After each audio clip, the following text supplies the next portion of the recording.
டேய் 2 நாள் கழிச்சு போகலாம். நானும் வருவேண்ணே. போனா காலேஜ்லேருந்து ஃபோன் அடிச்சுட்டு இருக்காங்க. காலேஜ்லேருந்து ஃபோன் அடிச்சுட்டு இருக்காங்க. அடப்பாடா 2 நாள் சொல்லிட்டு இருக்கிறத விட்டு போய் தானே அவனு சேர்ந்தாச்சு. எவ்வளோ போயிட்டு ஒன்று வாட்டர் பாட்டில் வாங்க வாடா. நான் ஒரு 20 ரூபா வாட்டர் பாட்டில் ஒன்று கொடுங்க. கூலிங் கொடுங்கண்ணா. ஜி அப்பா அவர்றா.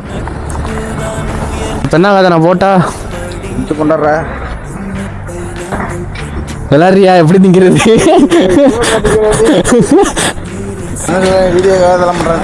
என்னது முன்னே பார்க்கலடா. அழகா இருந்தீங்கன்னா நான் நாளைக்கு வந்துடுவேன். சேர்ந்து போயிருக்கலாம். வல்பாகம் போயிட்டு போக முடியாது. தின்னுட்டியில் ஃபுல்லாக போ. சரி போயிட்டு போனடிண்ணா.